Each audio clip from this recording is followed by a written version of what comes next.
সেই অনুযায়ী আমি হুজুরের কাছ থেকে শিখেছি। বলে এখানের মধ্যে বিজ্ঞান আছে তুমি কি জানো? বলে না না না। বলে যেই জিনিস তুমি কলেজে পড়ো নাই, তুমি ভার্সিটিতে পড়ো নাই, না পড়ার পরেও তুমি এত সুন্দর বিজ্ঞান জানো। বলে কেন সেই বিজ্ঞান? এটা আবার বিজ্ঞান কেমন হলো? বলে তাহলে তুমি শুনে নাও, যেই জিনিসটা তুমি গবেষণা ছাড়াই করো, আমরা 30 বছর গবেষণা করার পরে বের করেছি, যদি প্রতিদিনের ভিতরে কোনো মানুষ 5 বার এই হাতটা ভিজাইয়া তার উল্টা পেট দিয়া গর্দান মাসেও করলে অনেক বড় বিপদের হাত থেকে সে বেঁচে যাবে।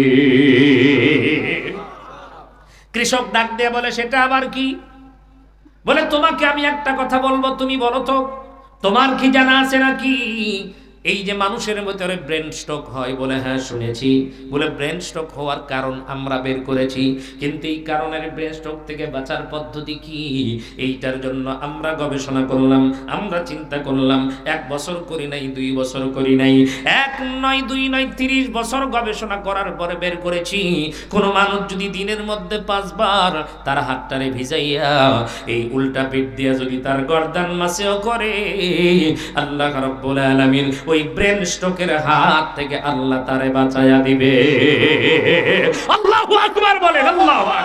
এ মুসলমান, অনেকেই বলে নবীর শিক্ষার মধ্যে বিজ্ঞান নাই। এ আল্লাহর গোলাম, আল্লাহর নবীর প্রত্যেকটা কথার মধ্যে বিজ্ঞান আছে। কথা কোন ঠিক কিনা? ও মুসলমান বন্ধুরা আমার, আপনারা জানেন, আপনাদের ইতিহাস জানা, আল্লাহর নবী নারীদেরকে স্বর্ণ পড়তে বলেছেন আর পুরুষদেরকে স্বর্ণ পড়তে নিষেধ করেছেন। এটার ব্যাপারে মুসলমান আমি অনেক জায়গায় আলোচনার মধ্যে বলেছি। আজকে যখন প্রাসঙ্গিক কথা চলে আসলো, আপনাদের সামনে 2 মিনিটে একটা গল্প বলে দেই, তাইলে ভালো মনে রাখবে, ভালো করে একটু বুঝতে পারবেন। ও মুসলমান, লন্ডনের ভিতরে একটা সেমিনার হয়েছে। ওই সেমিনারের ভিতরে একজন নয়, 2 জন নয়, 14 জন বিজ্ঞানীর ভিতরে তাদের কথা হয়। ওই কথা বলতে বলতে একজন খ্রিস্টানের বিজ্ঞানী ডাক দিয়ে বলতেছেন, মুসলমানের নবী মূর্খ নবী, মুসলমানের নবী মূর্খ নবী। কথাটা বলতে দেরি হয়েছে। ওই বিজ্ঞানীদের মধ্য থেকে একজন বিজ্ঞানী ছিল, তেনার বাড়ি ছিল ইতালিতে, তিনি ছিলেন একজন মুসলমান। এই মুসলমান নামের বিজ্ঞানী দাঁড়ায় গিয়ে বলে, খবরদার খবরদার, আমার নবীকে মূর্খ নবী বলতে পারবা না। তোমাদের কাছে আমার নবী মূর্খ হতে পারে, কিন্তু আমি মনে করি পৃথিবীর ভিতরে সর্বশ্রেষ্ঠ জ্ঞানী যিনি, তিনি হলেন মুহাম্মাদুর রাসূলুল্লাহ সাল্লাল্লাহু আলাইহি ওয়াসাল্লাম। এই খ্রিস্টান বিজ্ঞানী ডাক দিয়ে বলে, তাহলে মূর্খ বলবো না কেন? নারীদেরকে স্বর্ণ পড়তে বললেন আর পুরুষদেরকে স্বর্ণ পড়তে নিষেধ কেন করলেন? এই কারণেই তো আমরা বলছি তোমাদের নবী মূর্খ নবী। তখন ওই বিজ্ঞানী ডাক দিয়ে বলতেছেন, আমি প্রমাণ করে দিব, মুসলমানের নবী মূর্খ নবী না, মুসলমানের নবী বিজ্ঞানীর চাইতেও বড় বিজ্ঞানী। বলে কি করে তুমি প্রমাণ করবা? বলে 2টা সপ্তাহ সময় দাও। কয় সপ্তাহ? 2 সপ্তাহ সময় নিলেন। এই 2 সপ্তাহ সময় নেওয়ার পর মুসলমান বন্ধুরা আমার, আল্লাহর বান্দা জঙ্গল থেকে 2টা বাদর ধরলেন। একটা হলো পুরুষ বাদর আর একটা হলো মহিলা বাদর। এই 2টা বাদরকে ধরার পরে একটা খাঁচার ভিতরে বন্দি করলেন। ওই খাঁচার ভিতরে বন্দি করার পরে, ও মুসলমান, একটা জায়গায় যদি নারী পুরুষ এক জায়গায় থাকে, পুরুষ তো একটু নারীদেরকে ডিস্টার্ব করবে, এটাই স্বাভাবিক। কথা কয় না? হ্যাঁ, একটা মহিলা যদি রাস্তা দিয়া ঘুরঘুর করবে আর যুবক তারে দেখে বুঝি কিছুই বলবে না? হ্যাঁ, চুপ থাকার তো কথা নয়, কারণ এটাই নিয়ম।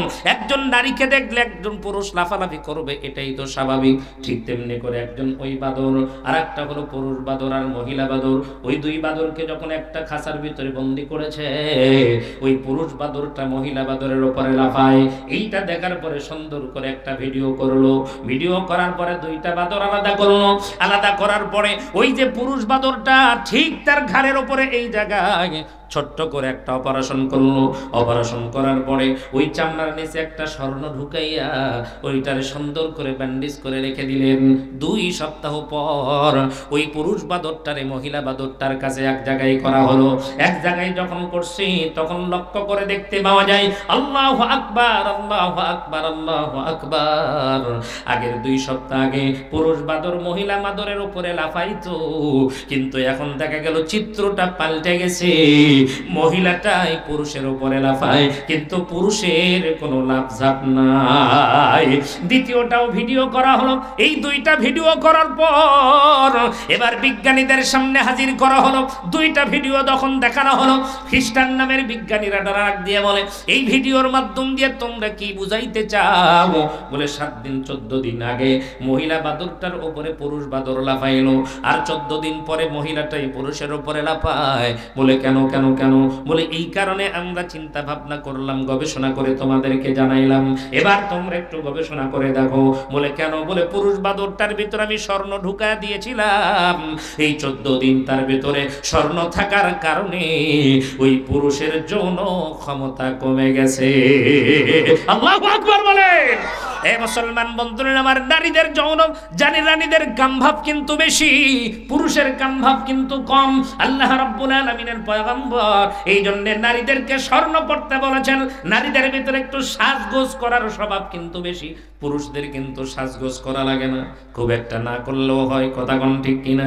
স্বাভাবিক একটা পোশাক পরলেই কিন্তু পুরুষদেরকে ভালো লাগে, আর নারীদেরকে একটু স্বর্ণ গহনা টহনা পরলে কিন্তু সুন্দর দেখায়। নারীরা কিন্তু সাজতে বড় ভালো লাগে। মুসলমান বন্ধুরা আমার, এই বিজ্ঞানীরা আবার গবেষণা করলেন, কারণ তারা জানে মানুষের হরমোন আর বাদরের হরমোনের মধ্যে কিছুটা মিল আছে, যার কারণেই তো ডারউইন বলেছে মানুষ মানুষ না, মানুষ হলো বান্দর।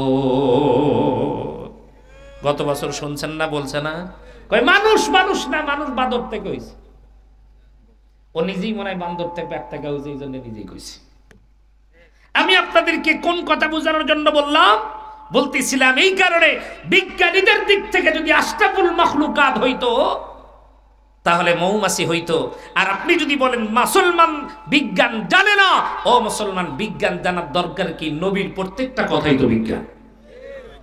এই 13 জন বিজ্ঞানী এই বাদরের এই হিস্টোরি দেখার পরে, গবেষণা করার পরে তারা স্বীকার করতে শুধু বাধ্যই হয় নাই, ওই ইতালির মুসলমান নামের বিজ্ঞানীর হাতে হাত রেখে তারা কালেমা পড়ে মুসলমান হয়ে গেছে।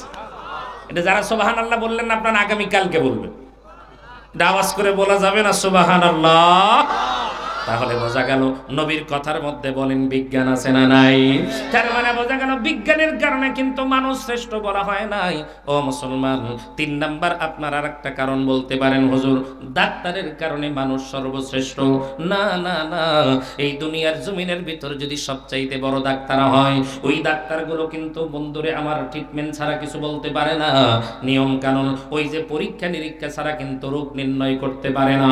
কিন্তু আমি যদি বলি আপনাদের সামনে, ও মুসলমান, আপনাদের জানা আছে কারি তৈয়ব সাহেব রাহমাতুল্লাহ আলাইহি এই বিষয়টা বোঝানোর জন্য তিনি একটা ছোট্ট গল্প লিখেছেন।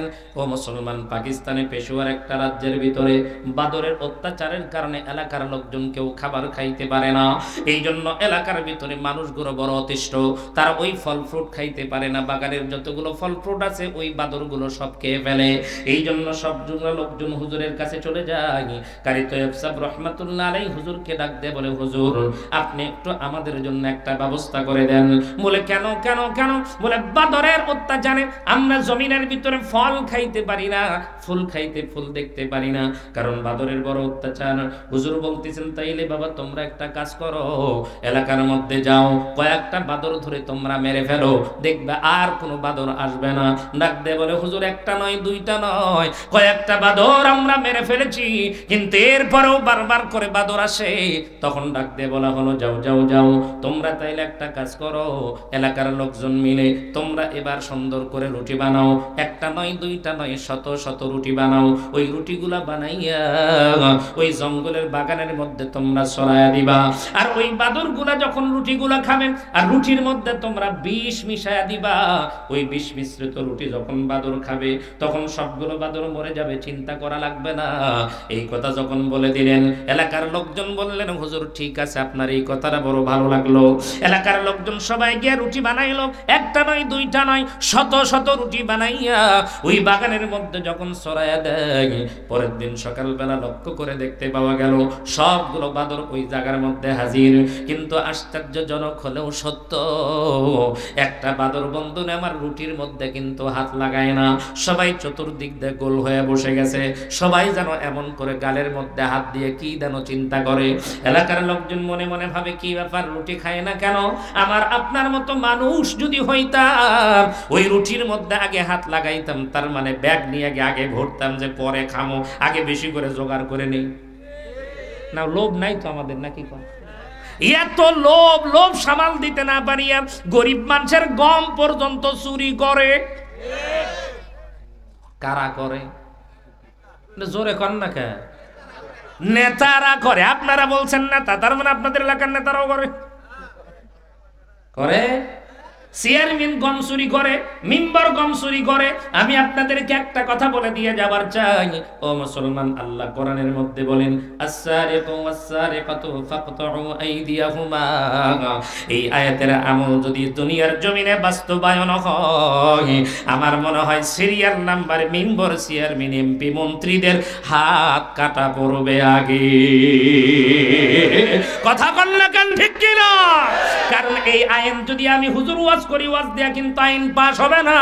এই আইন পাস করতে হলে সংসদের মধ্যে আইন পাস করা লাগবে। কথা কোন ঠিক কিনা? আর চোর গুন্ডা বদমাইশদেরকে ওই জায়গার মধ্যে পাঠাইলে কখনো এমন আইন পাস হবে? আর জোরে বলেন হবে? ও মুসলমান, আমি হুজুর ওয়াজ করি, এই ওয়াজ দিয়ে কিন্তু নামাজ কায়েম হবে না। আমি হুজুর ওয়াজ করি, এই ওয়াজ দিয়ে কিন্তু সুদ বন্ধ হবে না। আমি হুজুর ওয়াজ করি, এই ওয়াজ দিয়ে ঘুষ বন্ধ হবে না। সুদ যদি বন্ধ করবার চান, ঘুষ যদি বন্ধ করতে চান, আমি আপনাদেরকে বোঝানোর জন্য বলি, এই যে টাঙ্কি আছে, টাঙ্কির মধ্যে পানি আছে, ওই পানি না দিয়া ওই জায়গার মধ্যে যদি মধু দেন আর ট্যাপ আপনি যদি ঘুরান, বলেন তো দেখি ট্যাপ দিয়া কি বাড়াবে? হ্যাঁ, পেছনের ভাইরা কথা কয় না। ট্যাপ দিয়া কি বাড়াবে? আর ওর ভেতরে যদি আপনি মোবাইল দেন, ট্যাপ দিয়া কি বাড়াবে? তার মানে টাঙ্কির মধ্যে যাবে দেবেন, ট্যাপ দিয়ে কিন্তু তাই বাড়াবে। ঠিক তেমনি করে বলি মুসলমান, কোরআন সুন্নাহ যদি আল্লাহ আমাদের বাংলাদেশের সংসদ নামের টাঙ্কির মধ্যে ঢুকানো যায়, বাংলাদেশের প্রত্যেকটা জায়গার ট্যাপ দিয়া কোরআন সুন্নাহর আইন বের হবে। কথা কোন ঠিক কিনা? আর এমন আইন বাংলার জমিনের ভিতরে পাশ হোক, এটা আমি চাই। আপনারা কারা কারা চান? দুহাত তুলে আমার আল্লাহরে দেখান।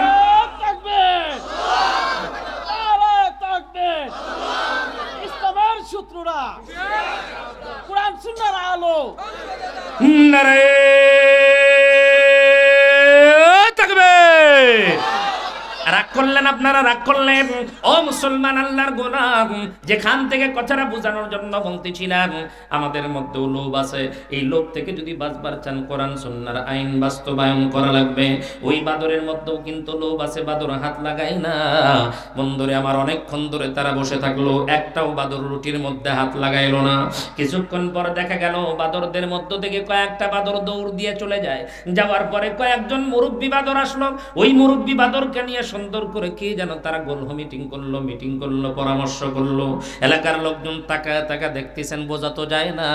এই মুসলমান, 15-20 মিনিট পরে দেখা গেল সবগুলো বাদর আবার দৌড় দিয়ে চলে গেল। সবগুলো বাদর যাওয়ার পরে আবার ফেরত চলে আসলো। আসার পরে দেখা গেল যে প্রত্যেকটা বাদর একটা করে রুটি নিছে, আর রুটিগুলো টুকরা টুকরা করে আলাদা করে রাখলেন। আর হাতের মধ্যে একটা গাছের ছাল দেখতে পাওয়া যায়, এক টুকরা করে রুটি মুখের মধ্যে দেয়, আর একটা করে কামড় ওই ছালের মধ্যে লাগায়, একটা করে রুটি খায় আর ওই গাছের ছাল খায়।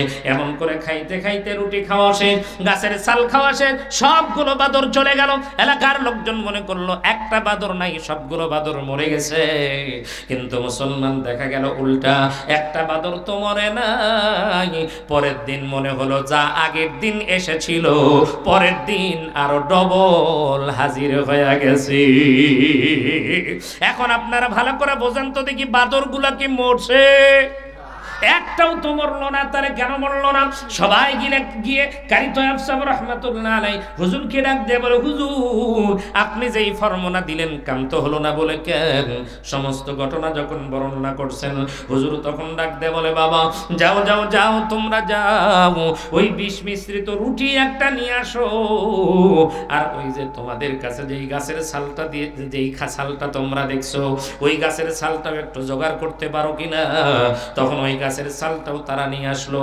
দুইটা জিনিস নিয়ে যখন ল্যাবে দিছে, ল্যাবে দেওয়ার পরে পরীক্ষা নিরীক্ষা করার পরে যখন বের হলো, আল্লাহু আকবার, বের করার পরে দেখলেন হুজুর তখন ডাকতে বললেন, বাবা এই রুটির মধ্যে তোমরা যেই বিষ মিশাইছো, আর এই গাছের ছাল এমন একটা মেডিসিন, এইটা খাওয়ার কারণে এই বিষ আর বিষ নাই, এই বিষটাকে ভ্যানিশ করে দিয়েছে গাছের ছাল। আল্লাহু আকবার, কি বলা যায় না?